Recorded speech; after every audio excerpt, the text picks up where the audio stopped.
This is the Horror Scouts podcast, and we are about to review Pearl.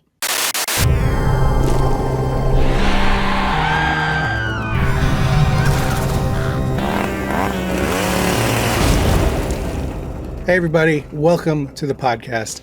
I am Mike. To my left, I have Nick. Hey. And to my right, I've got Brian. Hello. And we are your hosts and troop leaders here at Horror Scouts.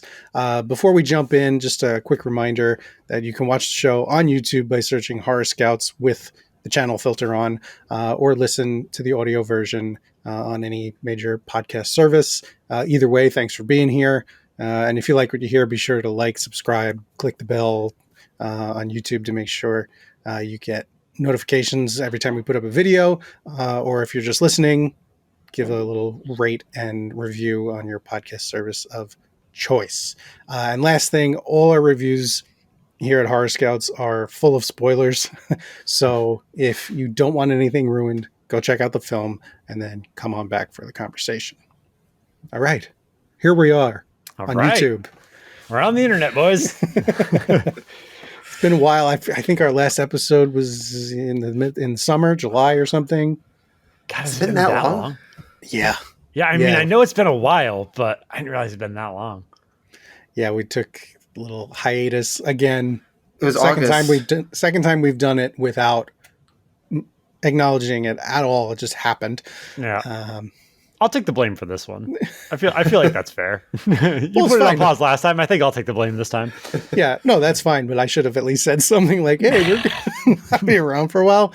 But but the video version is new for us. This is the first time we've done it. You know, we've been doing this show on and off for quite a few years. We had a big gap in the middle and came back, and but yeah, jumping over to YouTube, and the main reason is to keep me from editing too much.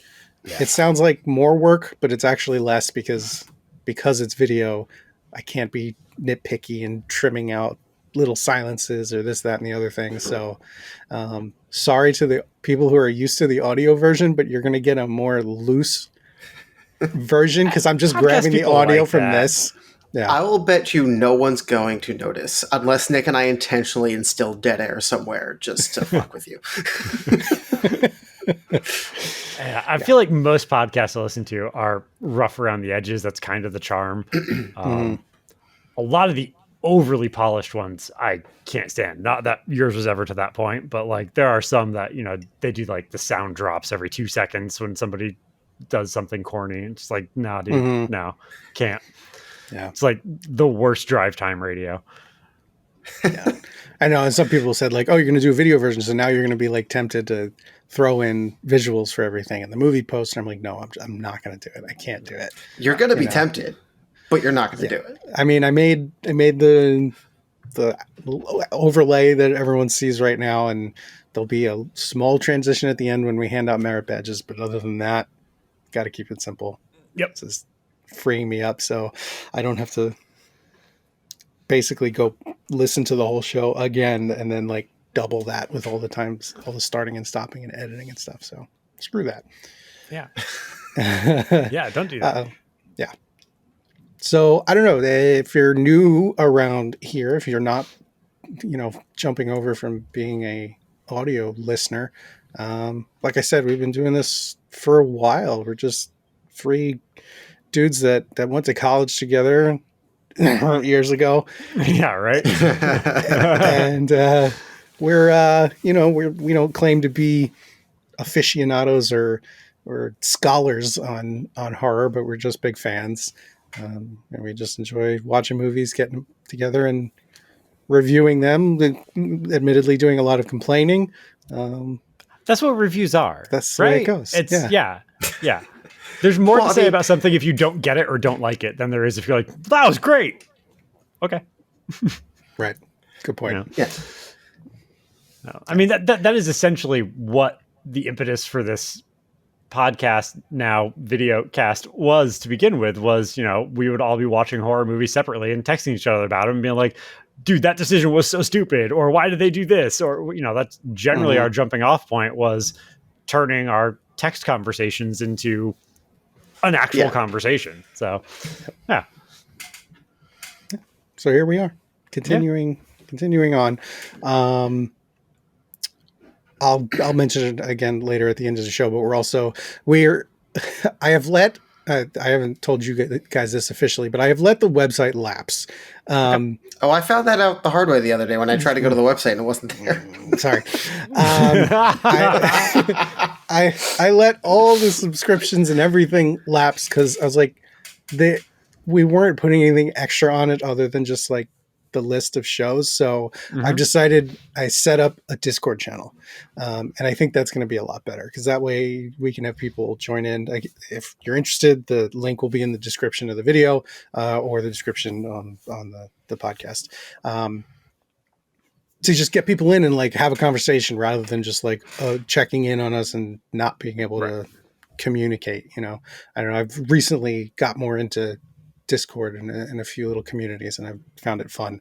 And if for nothing else, we're just going to have this thread of horror trailers. Just you find a new horror trailer, you post the link, and so you could just scroll through to your heart's content and just check that stuff out. But so now you just convinced me to use it.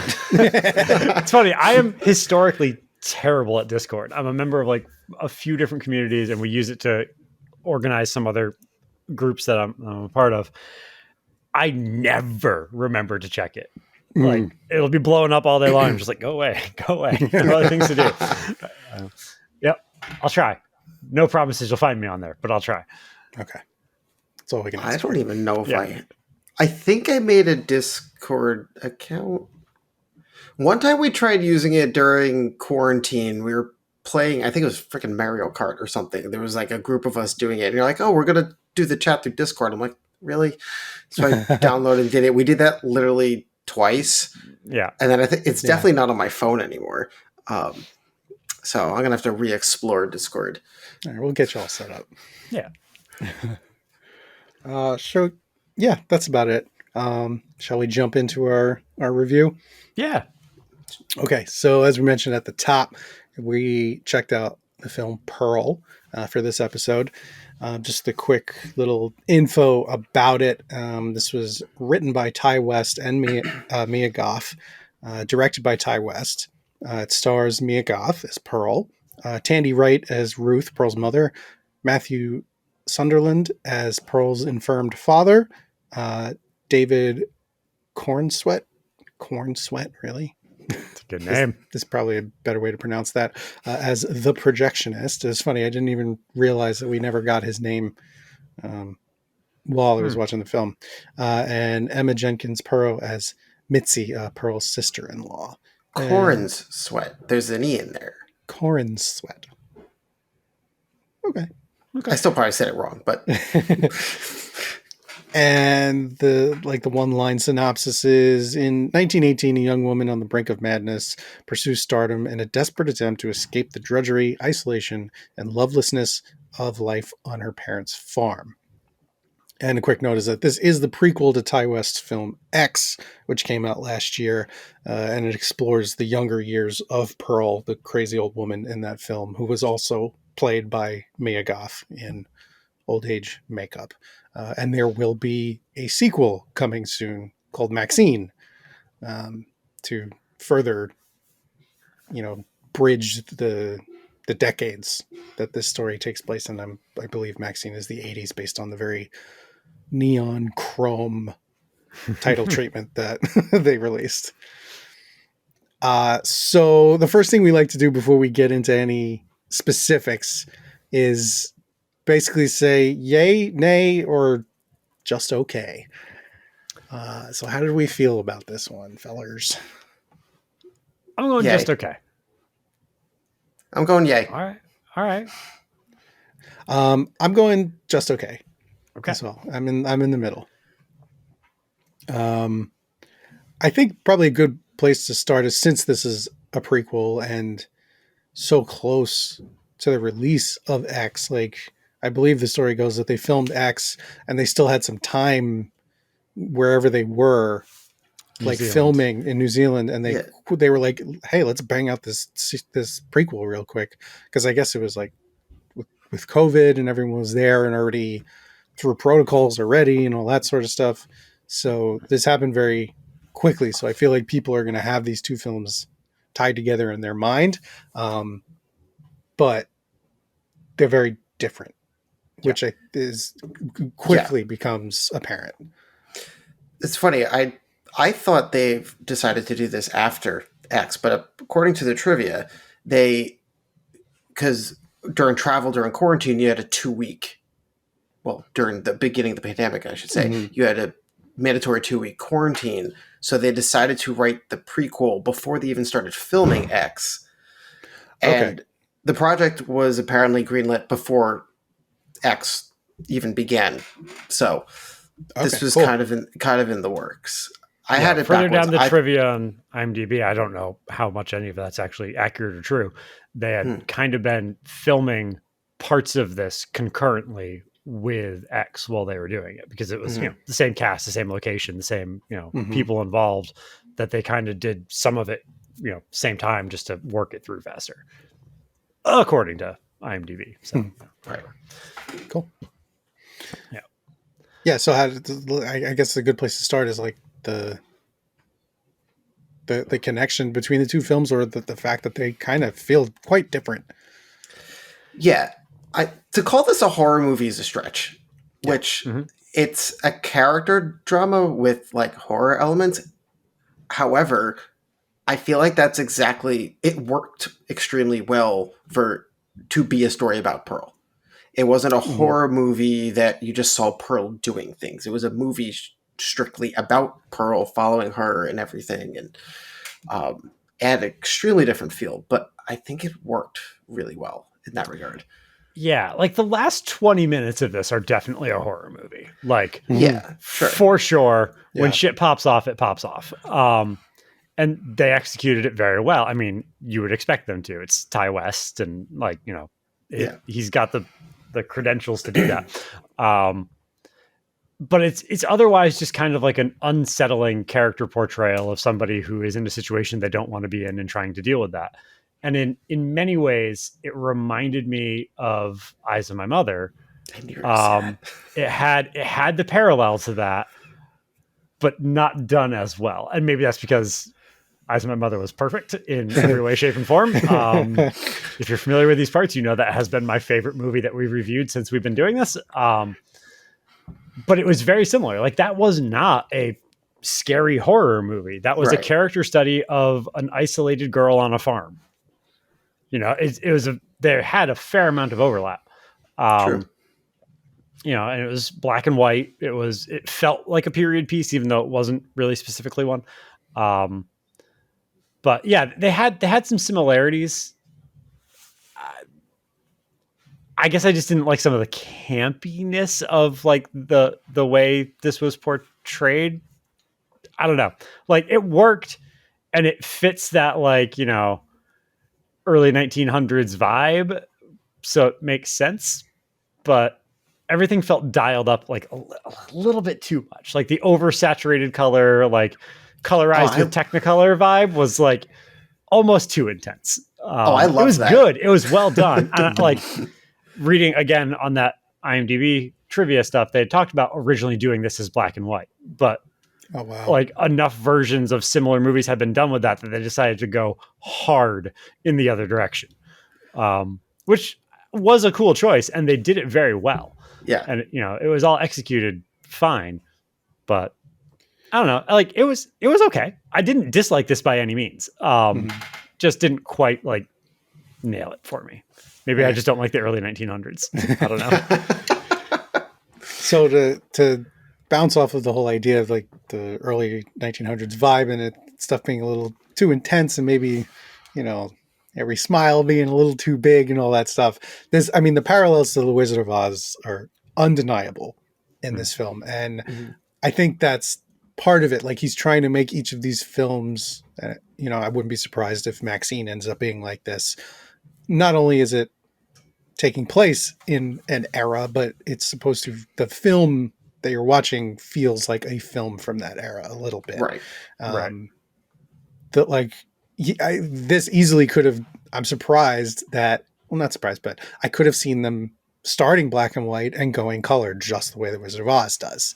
You know, That Like would have been cool. maybe like color shoots in every time Pearl gets, has one of her moments or something. Mm-hmm. But maybe they don't want to go that far. Um, but there was certain. I mean, the story is the premise is the same. A bored girl stuck on her farm, and her family just wants her to do the work and that's it, or do the work or stay out of the way. Mm-hmm. But in Pearl's case, it's just make sure she does the work. And, obviously you've got the scarecrow moment and you've got her on the bicycle, which is like the neighbor who tries to steal Toto and everything. But even some shots are identical. And I'm very well versed in The Wizard of Oz because it's my mother's favorite film. And there's a shot where she's like, wow, I could do this now that we're on video. She's like I think she might be in the barn or something when she's talking to the cow or something. And she rests her arms on like a rail or something and puts her head down. It's framed. It is a shot that Dorothy does in The Wizard of Oz. So there's a lot of clever stuff in there, but pulling from that and understanding the oversaturation, or at least back then it felt like oversaturation because people only knew black and white. Right.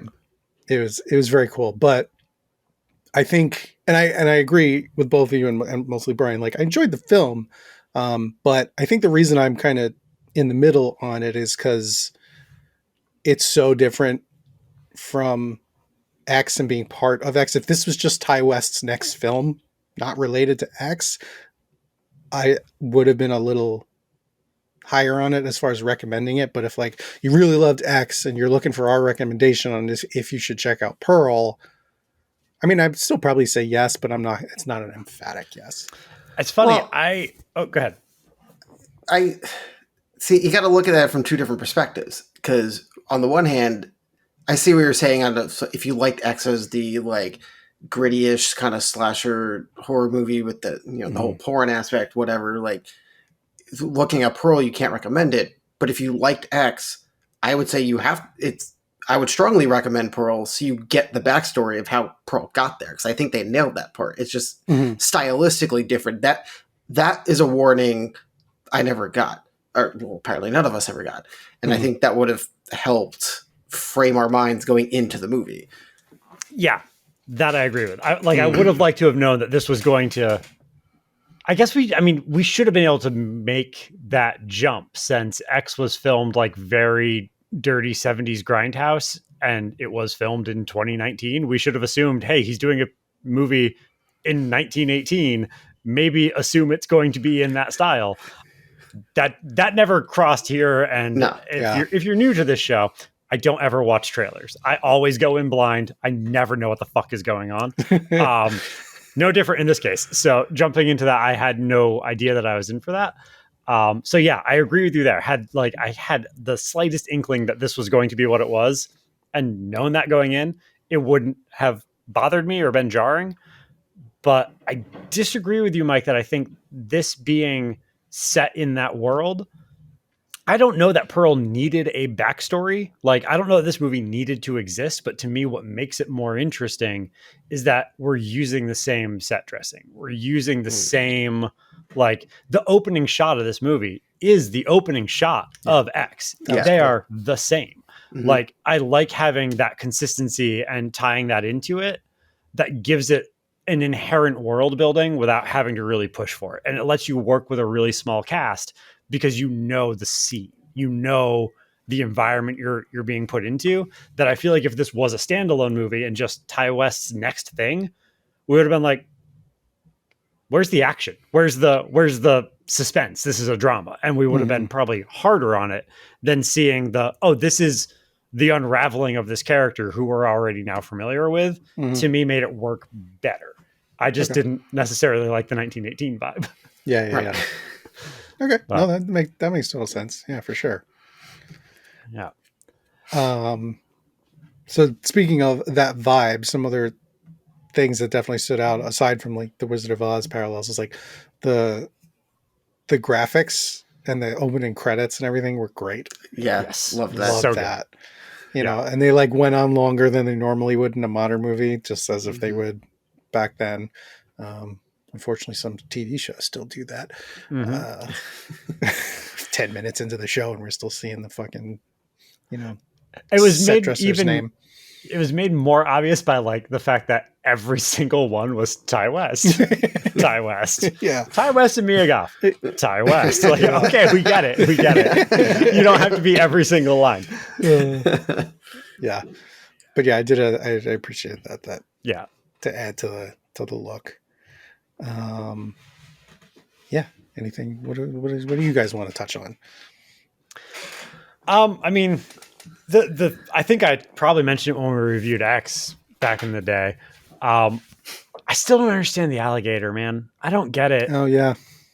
Like, it's just a thing they made up. Where are we supposed to be? They never say, but everything else looks like we're in Kansas or somewhere like rural Midwest.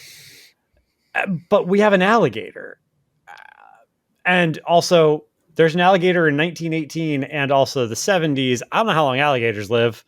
I'm sure I could Google that, but it just feels weird as a plot device twice.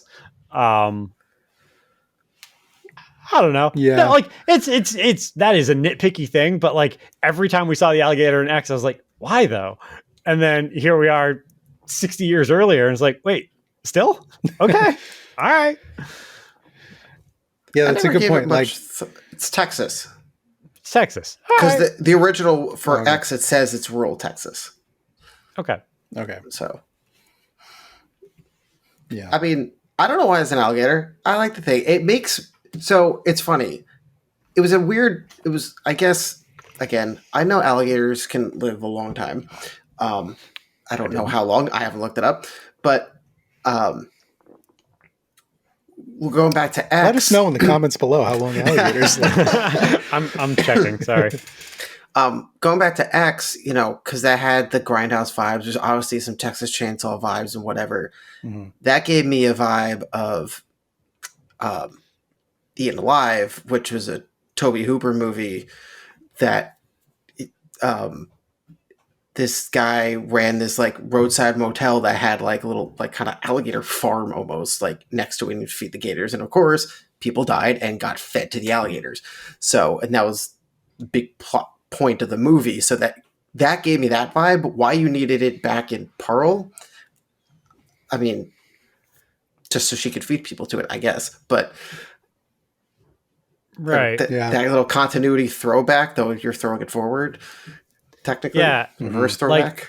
Like, the scene where she's, you know, talking to her dad and, you know, wheeling him out to the end of the dock and basically saying, hey, I'm going to feed you to the alligator now because I don't want to be here anymore. Like, that was intense and that was good. But at the same time, he is crippled. He is wheelchair bound. If you just push him off the dock, the effect is the same. Yeah. We didn't need an alligator for that scene to exist. Like, it could have been there in X and just been an empty pond and served the same effect in Pearl.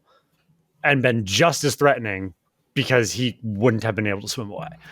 Right. True. That's minor. Yeah. It's very minor. It works either way. It's just like, I don't know. We're on a farm with goats and chickens and cows and then an alligator. Like, what the fuck? Yeah. Well, yeah, because at the end too, with the projectionist, if the pond easily could have been deep enough for that, I expected the car to go all the way under. Right. And then it didn't, but then it's like, oh, right, the alligator's going to get him. But they never show some Psycho vibes, right? The car going into the water, slowly sinking. That was very, very Psycho. Well, and they did that in X, calling back to Psycho. So it's now doing it. They're calling back to them a reference. They're calling another back to reference. Yeah. Oh, he's good. I guess the one plot hole in the alligator thing is it can come up on land and waltz into that farm and start snacking on whatever the hell it wants to. Right, true. I guess by keeping it fed in the water, it doesn't need to do that. I'm justifying it to myself. Yeah. Also, 30 to 50 years. Okay, so and it's full grown already. Yeah. It could be Son of the Alligator in X. Yeah, sure. Yeah, it's all good. It's minor. So I was watching this with a friend of mine, and I said early on in the movie that I just loved how Mia Goth can play. Forget the old person, but playing the like, up and coming porn star, and then also play the bubbly Eye of Pigtails, though slightly disturbed, character of Pearl in the original, like with equal high quality. Like her character acting was fantastic, and I figure we'll get, since I'm talking about her and her acting, that fucking monologue. Yeah, dude. How did she not get any award nominations for that? Like, yeah, so good. So highlight of the movie. Easily. Yeah, I was going to time this myself, but somebody did this and it's in the trivia. So for those that didn't read it, the entire monologue is 7 minutes and 57 seconds and consists of 17 shots. The last shot is 5 minutes and 36 seconds. Wow. A 5.5 minute one take monologue that was just captivating. Yeah. Like, so fucking good. And like she cries, stops crying, and starts crying again. Yeah, like the range of emotion she has in there, and just the oh my god, this is so fantastic. Oh, what a good scene. Like, yeah, that was the highlight of the movie. Yeah, and not just a monologue, but the whole setup of like her sister-in-law innocently being like, "No, I want to help you out. Pretend I'm my brother / your husband, and tell me what you want to say." And then she sheepishly does it, and then just keeps going and keeps going, and like not as good as Mia is. It's so cool because you're also like you're just entranced by her, but also in the back of your mind thinking, I want to know what Mitzi's face you need like a picture in picture looks like. But you don't get it until she's done talking. But holy moly, such a phenomenal scene.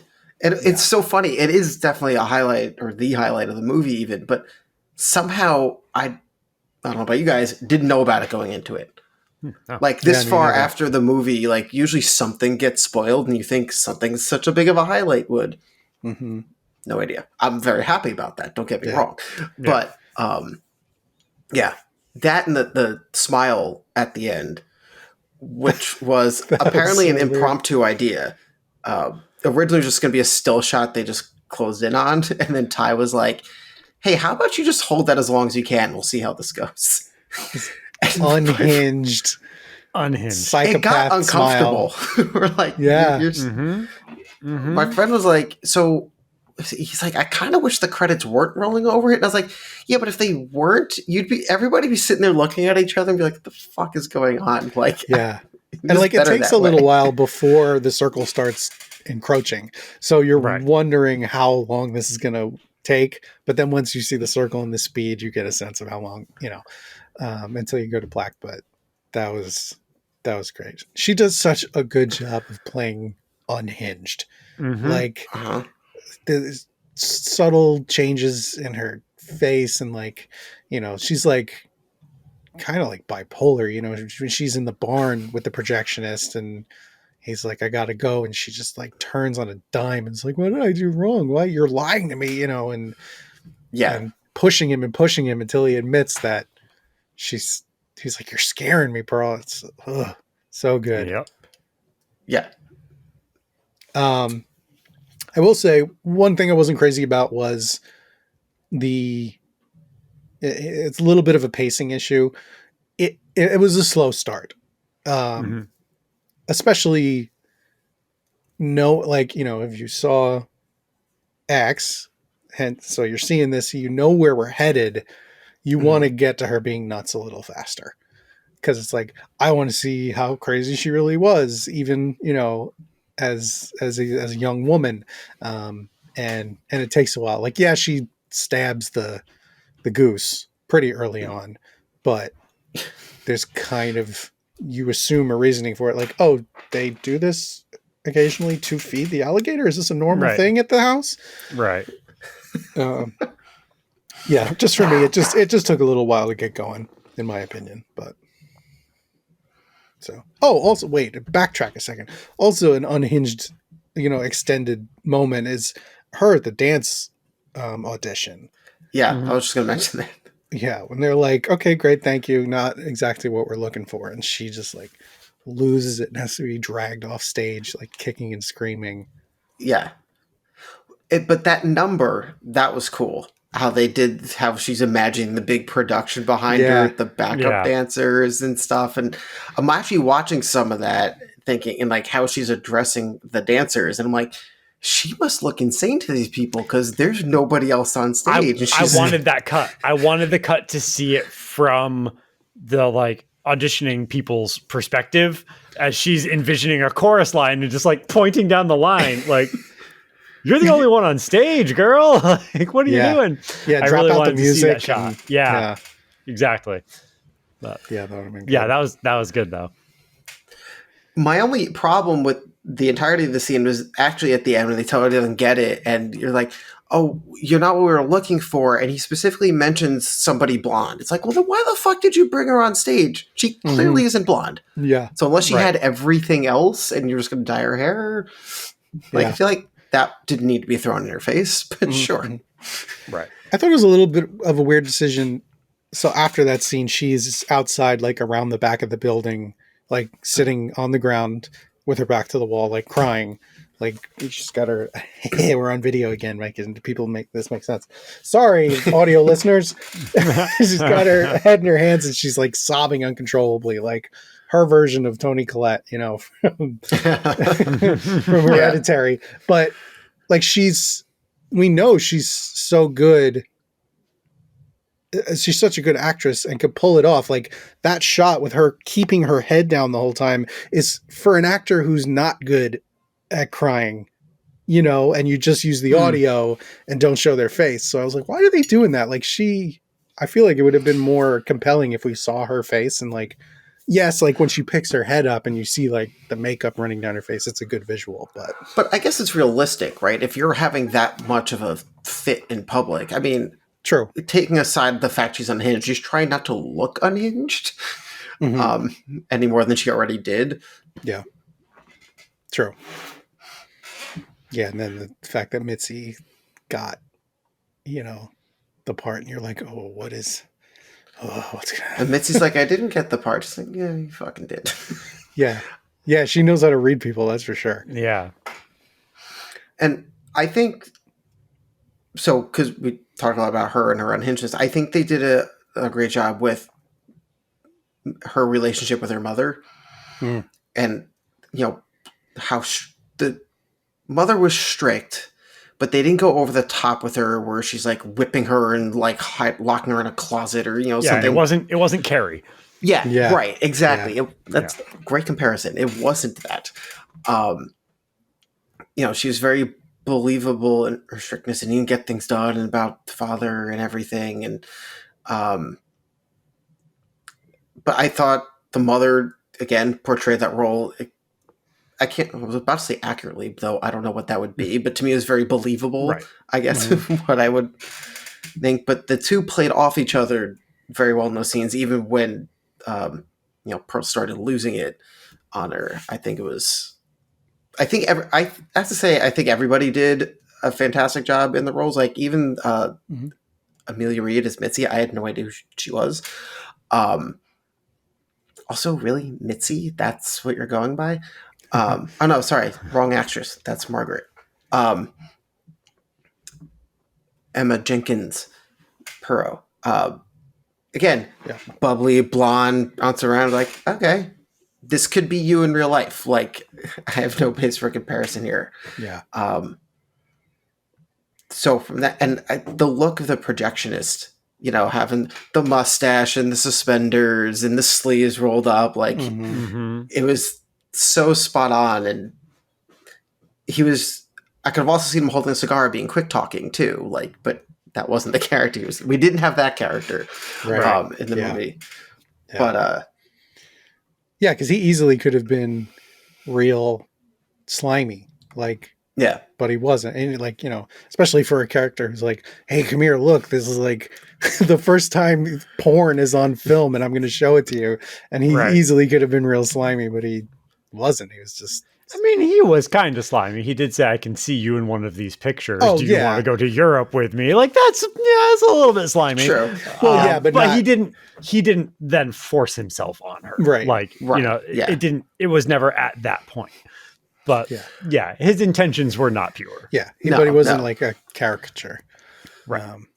Just to go back real quick about the mother and like their relationship, the writing in that was so good because normally you have a mother or a parent, a strict parent figure like that, and there's no reason given. In this, they included the fact that it was like the war and she was German and you know with the newspaper, like just stop. I don't want to hear about more Germans dying. Like, Yeah. not that she is a Nazi, but Right.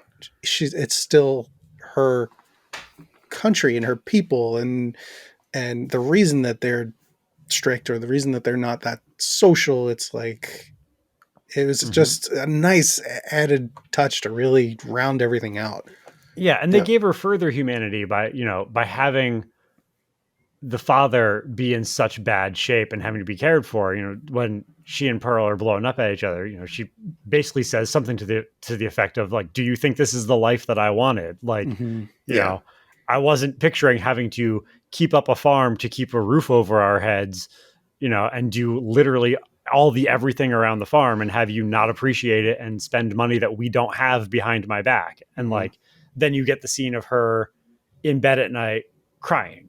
Like, Right. she doesn't like the position she's in. She doesn't want to be the person she is, but given their circumstance, she has no choice. And her daughter has got her, you know, head in the clouds, not listening and not helping around the house. So like it gives them a realistic dynamic of just trying to survive. Right. And what's funny about it is, I mean, the way everything you just said about how they showed her humanity are a couple lines and a quick scene, right? Like a few second scene. So many movies miss that mark. Like it's so easy to do with so little effort. I mean, it's easy to pick on slasher films for that because they don't even try. But at the same time, like for an extended runtime of 2.5 minutes, you could humanize every character in that movie in the same way. Yeah. Like it's really not that hard. And this is everything you just described with that is pure proof of that.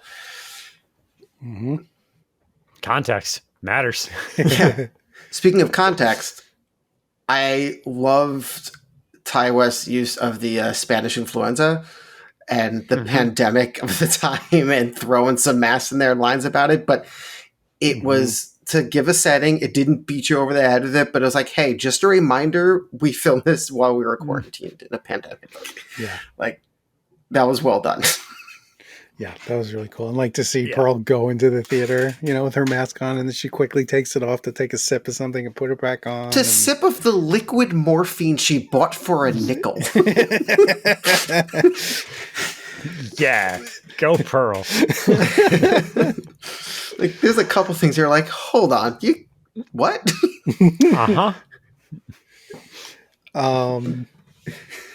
Another moment I have on my notes here that I feel like would be remiss to not touch on is taking something from the Wizard of Oz and really pulling a page out of X when she encounters the Scarecrow. That was weird. That was weird. I actually said out loud, "Oh, is she gonna go get a corn cob to put there?" It's like, "Oh no, we're not going with the corn cob."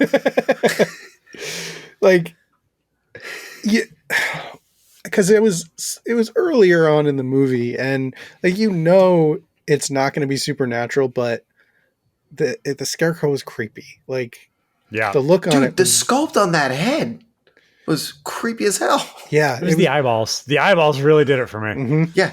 I was expecting them to open up, but no, they were just like wooden spheres, the blanks. Yeah. But it was so smooth, and it had the lip curl, like, it's like frown, like, why? Yeah, it was creepy. Was it in a stitched mouth or marker or some shit? Like, yeah, it was like creepy in an unexpected, like unconventional way. They were like, we need to have a creepy Scarecrow, but don't make whatever the image in your head is when I say creepy Scarecrow. Right. You know? True. But also, that was the best built Scarecrow I've ever seen, because she was dancing and throwing that thing around. Nothing came out or off. Yeah. uh, Which is funny because when she was climbing the ladder, one of the boots was just dangling there. Yeah. Like it was barely tied on still. And then she's swinging the thing around in the field. I was like, no, come on. No. and that's why she humped it. She was like, you know what? This thing can probably take it. Yeah. It deserves this. But yeah, that was very odd to see her. Mm-hmm. So, speaking of deserving things, so I feel like this movie needs a sequel, because at the end, her husband, Howard. Mhm. walks in and sees, dead people, her losing her fucking mind, and she does the whole smile thing. Yet apparently, still marries her, and they live happy. Well, they live ever after. Yeah. They live something after. They're committed to each other. I mean, we've got that from X. Right. Why the fuck did he just not turn tail and be like, hey, can you send me back to Europe? It's probably safer for me over there. Like, Yeah. Yeah. I need an explanation there. Yeah. Or why she doesn't kill him. Like, there's either an extended cut, an extra scene, or fucking make a movie. I don't care. It can be Right. 10, 20 years later, 30 years later, but backtrack a little bit in there, give some explanation, because he should be either dead or in another state. I get after her monologue there, like how she quasi feels some remorse for what she's done, and she genuinely feels bad about like her actions and her affair with the projectionist, and like she definitely has some remorse about some of the things she's done. So I get her not killing him. Fine. Yeah. But if you walk into your home and see your wife giving you the craziest eyes you've ever seen and see your in-laws rotting at the table, you're not hanging around. Like, there is no sweet talking out of that one. That is turn tail and fucking book it, dude. Yeah, that's what I'm saying. How are they married? Like, I don't. Yeah. That needs an explanation. That is somehow the most unbelievable part of this movie. Yeah. Yep. Yeah. Should we move on? Is there any other big stuff we want to touch on, or should we move on to handing out some badges? I think we can probably do badges. I'm trying to think if there's anything else other like just her general like unsettling creepiness of like, so you only get the swan killing in the beginning, and then there's no other like murder until she stabs the projectionist. She accidentally lights her mom on fire. The decision to throw her into the basement, that's a little unsettling. But like squeezing the gator egg randomly was, I guess, a little nod to her being not all okay. Yeah. But to me, the more unsettling, weirder parts were like, she's just taking a bath in front of her dad. That's weird. That's weird. You're an adult and you're married and you're just in there taking a bath with your dad. That's odd. That was weird. And then like slowly crawling over to him and be like, are you still even in there? And then moving to like choke him. But then her mom walks in and like catches her. Like you get like some weird unsettling things, but it's not like the choking kind of almost gets to the point of an act of violence, but it's not generally. It's just like more unsettling, weird behavior. That isn't necessarily a direct correlation between like where she starts and the Pearl we know she becomes, but it is effectively unsettling. Yeah, it has that like just general disturbing badge, if that's a badge we have. I don't remember. I know we've talked about a version of that. Yeah, but this would kind of fit with whatever that is. Dread, I think we called that. This isn't really dread, but it's somewhere in that vicinity. Yeah, actually, I'm glad you brought that up, because I think it was important to have that moment of her like kind of almost choking him, because that I feel like that's the first time we got a sense of like how much dad really is in there, and can like you could see it in his eyes that he knows what's going on at least. Right. And then when shit goes real crazy with her and her mother, then, his eyes are like bugging out of Yeah. his head, and you can tell he's like, fuck, like he's just trapped in his own body. Yeah. So that was important to kind of get that across, because understandably in the beginning they leave it a little vague. Mhm. Yeah. And actually, something else you said, I'm glad we didn't skip over this, was some of the practical effects, like the burn makeup on Mom was great. Yeah. Oh yeah. And like they have it, I guess technically 2 stages. They've got the standard after she burns herself, but then you've also got sitting at the table, Texas Chainsaw, like after the fact, after she's been rotten for a little while. Yeah. It's funny you say Texas Chainsaw, because when they're actually they're alive and having dinner and feeding Dad soup, it made me think of when they're getting Grandpa to drink the blood off their finger to like snap him out of it. It was like, yeah. There was a few, like at the very end, there was like a kind of this weird dissolving montage, like split screen thing that they were doing that I wasn't crazy about, but there were some shots in there of like cutting an arm off, cutting a head off, and the effects look great. I mean, Yeah. Yeah, the effects were great. I wish they didn't do the mirrored split screen. There was no need for that. It's not like you're watching 2 characters do something concurrently. It was just an effect for the sake of an effect that kind of took away from what was going on. Yeah. Made it hard to focus on any one particular action when it's split oddly. Right. Yeah. I agree. So, all right, cool. So let's move on to some merit badges. So for those uninitiated, since this is Horror Scouts, we're very lightly themed around the whole scout concept. So instead of giving a score or star, like 1 to 10 or stars or whatever, we hand out specific merit badges for things we thought the film did well. So we've got a list. That list I'm going to have to make available somewhere now that we don't have the website. I'll make a page for it, like on the Discord or something. Yeah, can we like pin it on Discord or something? Yeah, and like in the video version, they'll be below us at this point, so everyone can see all the options that we picked from. Yeah, right down there. So does anyone want to go first? I'll take the easy one, low hanging fruit, and go with acting. All right. I mean, why not? Absolutely. From like Brian said earlier, from everyone involved. Yeah. But obviously, Mia knocked it out of the freaking park. Oh yeah. 7-minute chunks at a time. Yeah. Right. Jesus Christ. How about you, Brian? So we have a badge for successful sequel, but it's a prequel, so that means we can't use it. No, No, it's the same world. Yeah. Okay. Just wanted to clarify that.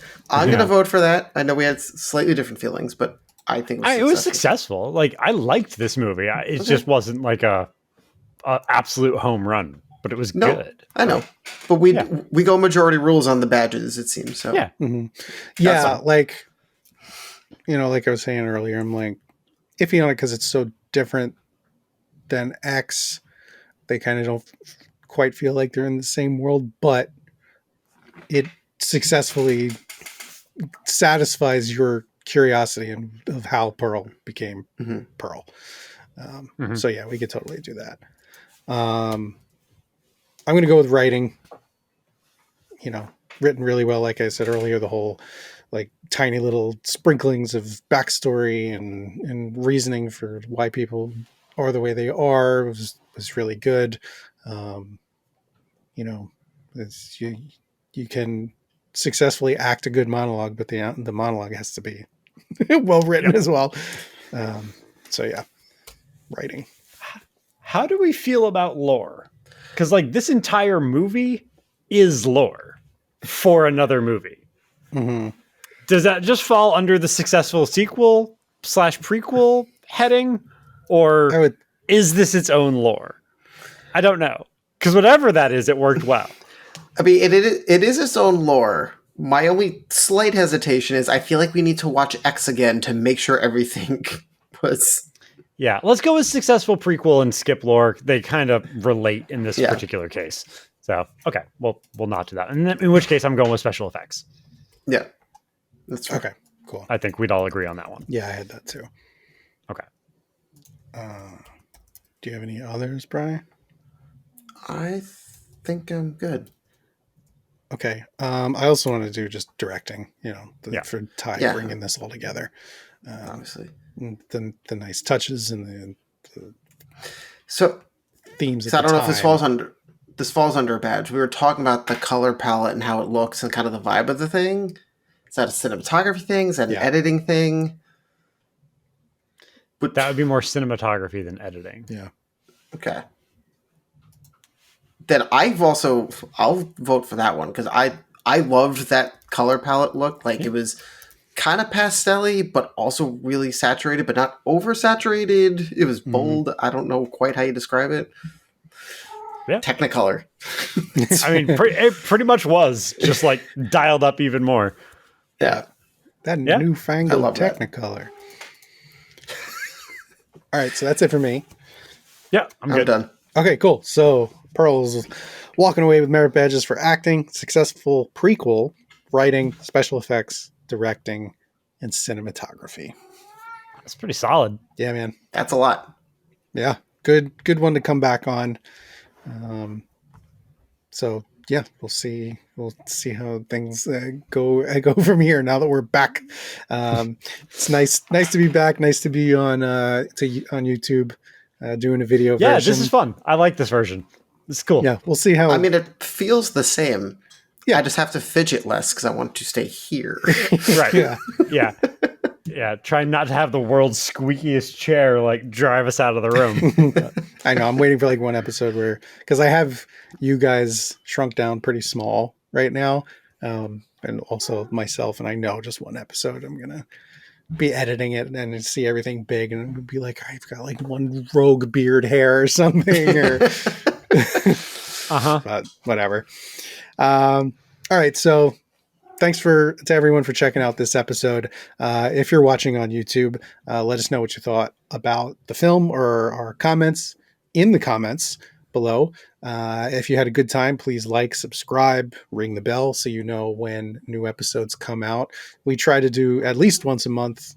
We'd like to do 2, but we'll definitely give you at least 1.